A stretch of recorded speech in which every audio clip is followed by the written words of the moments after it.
কথাটা শোনা মাত্র আমি দৌড়ে ইরা রুমের দরজার সামনে দাঁড়িয়ে অনেক ডাকলাম, কিন্তু ও দরজা খুলল না। আমার বন্ধুরা আমাকে ধরে রুমে নিয়ে আসলো। সারাটা রাত না ঘুমিয়ে কাটিয়ে দিলাম আমরা। সকালবেলা এমন কিছু হবে তা আমি ভাবতেই পারিনি। কথাটা শোনা মাত্র আমি দৌড়ে ইরা রুমের দরজার সামনে দাঁড়িয়ে অনেক ডাকলাম, কিন্তু ও দরজা খুলল না। আমার বন্ধুরা আমাকে ধরে রুমে নিয়ে আসলো। সারাটা রাত না ঘুমিয়ে কাটিয়ে দিলাম আমরা। সকালবেলা এমন কিছু হবে তা আমি ভাবতেই পারিনি।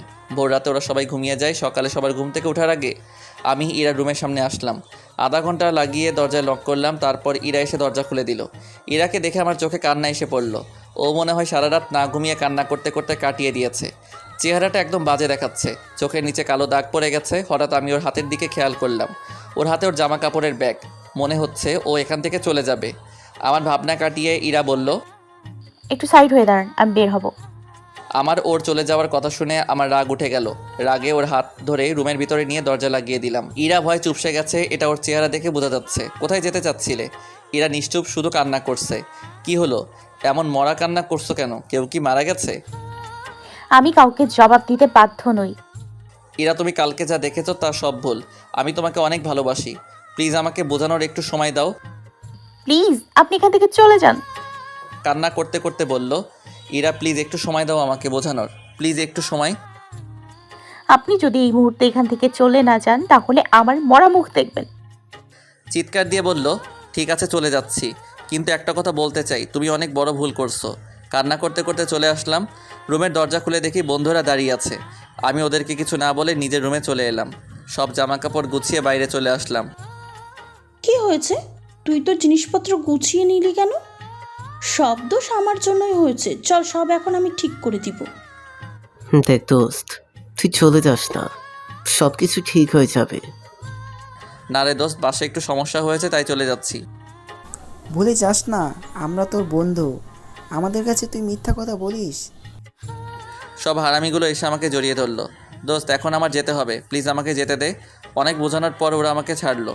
দেখলাম সাইডে রোজা দাঁড়িয়ে আছে। রোজা, তুমি আমার জন্য যা করেছো তার জন্য অনেক ধন্যবাদ তোমাকে। আল্লাহ হাফিজ। আর দেখা নাও হতে পারে। চলে আসলাম সেখান থেকে। বুকটা অনেক ব্যথা করছে। অনেক কষ্টে বাসে উঠলাম। অঝরে চোখের পানি পড়ছে, যেন কান্নার বাঁধ ভেঙে গেছে। অপরদিকে ইরা ও কারো কোনো কথা না শুনে বের হয়ে গেল। অনেক কষ্টে বাসায় আসলাম। বাসার কলিং বেল চাপতেই ভাবি এসে দরজা খুলে দিল। আমাকে দেখে জড়িয়ে ধরলো। বাসার ভিতরে ঢুকলাম। কেমন আছো ভাবি?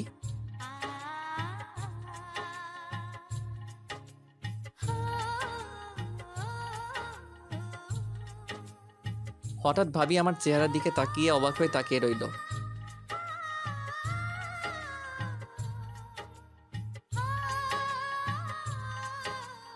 আরে না, কি বলো, তোমাদের থেকে অনেক দিন দূরে ছিলাম, আবার জার্নি করে এসেছি তাই এমন দেখাচ্ছে।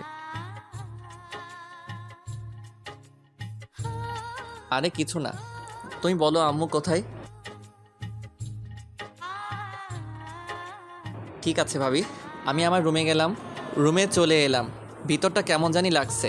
ওয়াশরুমে চলে আসলাম। ঝর্ণায় পানি ছেড়ে ইচ্ছে মতো কাঁদতে লাগলাম। মন চাচ্ছে চিৎকার করে বলতে, কেন হলো আমার সাথে এমন? ঘন্টাখানেক পর রুমে এলাম। অনেক ক্লান্ত লাগছে তাই ঘুমিয়ে গেলাম। রাতে ভাবি খেতে ডেকেছিল, কিন্তু ভালো লাগছিল না তাই যাইনি। আবার ঘুমিয়ে গেলাম। হঠাৎ অনেক ক্ষুধা লাগছে, কারণ গতকাল থেকে কিছুই খাইনি। ঘড়ির দিকে তাকিয়ে দেখলাম ভোর 4টা বাজে। ভাবি রুমের সামনে গিয়ে দুই একবার ডাক দিতেই ভাবি দরজা খুলে দিয়ে বলল,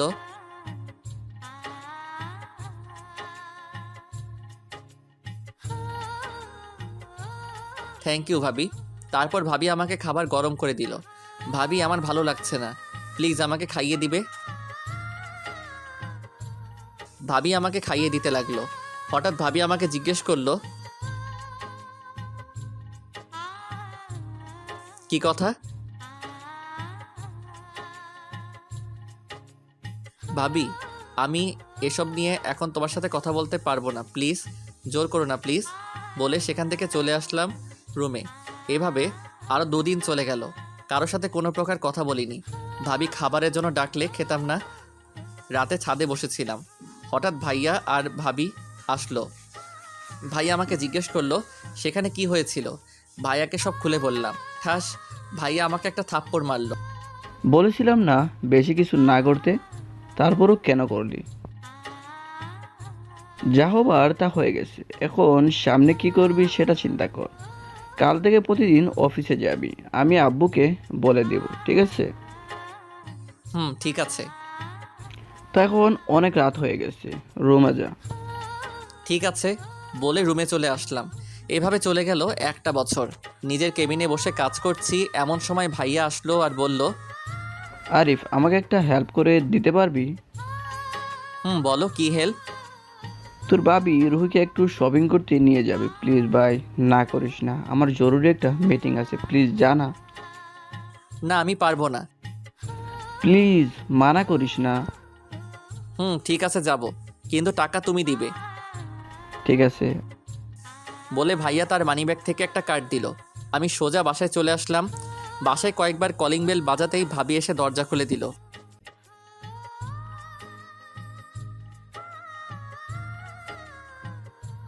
ঠিক আছে বলে নিজের রুমে চলে এলাম। ফ্রেশ হয়ে বাইরে আসলাম। ভাবি আমার কলিজাটা কোথায়? আমরা গাড়ি নিয়ে বেরিয়ে পড়লাম। কিছু সময়ের মধ্যে ভাবির কেনাকাটা হয়ে গেল। ভাবি মিহিকে কোলে নিয়ে হাঁটছে আর আমি শপিং ব্যাগ নিয়ে। হঠাৎ সামনে একটা মেয়ে সামনে আসলো আর এসেই ঠাস, মেয়েটাকে দেখে আমি পুরো অবাক, কারণ মেয়েটা ছিল আরিফা। ওই কুত্তা, কোথায় ছিলে এই কয়দিন? আর তুই আমার কল মেসেজের রিপ্লাই দিস না কেন? আমি কোনো কথা না বলে ওকে জড়িয়ে ধরলাম আর বললাম, রাগিস কেন? আগে বল তুই কেমন আছিস?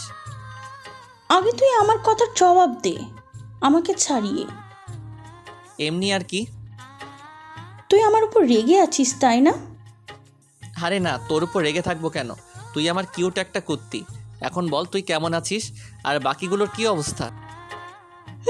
ভালো আছি, আর বাকিগুলোও ভালো আছে। ইরার সাথে কি তোর কোনো কথা হয় না? হয়েছিল। কথা বলতে গেলে থাপ্পড় ফ্রি পাইতাম। সরি দোস্ত, আমার জন্য তোদের এমন হয়েছে। বাদ দে তো। তোর সাথে মেয়েটা কে? আমার আপুর মতো ভাবি। ভাবির সাথে আরিফার পরিচয় করিয়ে দিলাম। চল কফি খেয়ে আসি, তোকে একটা গুড নিউজ দিব। আমরা সবাই কফি খেতে আসলাম। হঠাৎ আরিফা বলল, আগামী সপ্তাহে আমার বিয়ে। কি আগামী সপ্তাহে তোর বিয়ে আর তুই আজকে আমাকে বলছিস? আরিফা আমার কথা শুনে রেগে গিয়ে বলল, আর একবার বললে তোর সব দাঁত ফেলে দিব। তোকে কত কল করেছি, একটা কলও ধরেছিস? এখন আবার বলে আমাকে আগে বলিসনি কেন? আচ্ছা সরি, এখন বল তোর মতো পেতনি কার ঘাড়ে গিয়ে চাপলো? দেখ, আমাকে রাগাস না, ছেলে তোর থেকে বেশি হ্যান্ডসাম। তাই নাকি? তাহলে তো ভালোই। শোন, তুই কিন্তু বিয়ের কিছুদিন আগেই চলে আসবি, না হলে তোর অবস্থা খারাপ করে ফেলবো। আচ্ছা ঠিক আছে, আসবো। আরিফার সাথে আরও কিছু সময় কথা বলে বাসায় চলে আসলাম। ফ্রেশ হয়ে লাঞ্চ করে ঘুমিয়ে পড়লাম। এইভাবে যেতে লাগলো দিন। এর মধ্যে আরিফা আমাকে অনেক কল করেছে। কালকে ওর বিয়ে আর আমি এখনও পর্যন্ত আসিনি। সারাদিন পরে বিকালে রেডি হয়ে বেরিয়ে পড়লাম আরিফার বাসার উদ্দেশ্যে। কিছু সময়ের মধ্যে এসে পড়লাম। আমার বন্ধুরা আমাকে এসে জড়িয়ে ধরলো, কারণ আজকে অনেক দিন পর আবার আমাদের দেখা হয়েছে। আরিফার বাবা মায়ের সাথে কৌশল বিনিময় করলাম। আঙ্কেলের কাছ থেকে জিজ্ঞেস করলাম, আরিফা কোথায়? আঙ্কেল বলল, আরিফা ও রুমে। আমি আর আমার বন্ধুরা মিলে আরিফার কাছে গেলাম। আরিফা অনেক সময় লাগিয়ে ঝাড়ি দিল। অনেক কষ্টে ওকে শান্ত করলাম। তারপর আমরা সবাই মিলে অনেক সময় মজা করলাম। কিছু মেয়ে এসে আরিফাকে স্টেজে নিয়ে গেল হলুদ দিতে, আর আমরা 4 বন্ধু মিলে আড্ডা দিচ্ছি। হঠাৎ আমার চোখ এক জায়গায় আটকে গেল। ইরা একটা ছেলের হাত ধরে কথা বলছে। এটা দেখে আমার অনেক রাগ উঠে গেল। হঠাৎ হাসিব বলল, দোস্ত রাগিস না, ওটা আরিফার কাজিন। আমি আর কিছু বললাম না। এভাবে আজকের দিনটা চলে গেল। রাত 10টায় ছাদে গেলাম। গিয়ে দেখি একটা মেয়ে ছাদের এক কোণায় বসে কান্না করছে। মেয়েটার সামনে গিয়ে দেখি এটা ইরা। কি হয়েছে তোমার, কান্না করছো কেন? আমার কথা শুনে ইরা কেঁপে উঠল।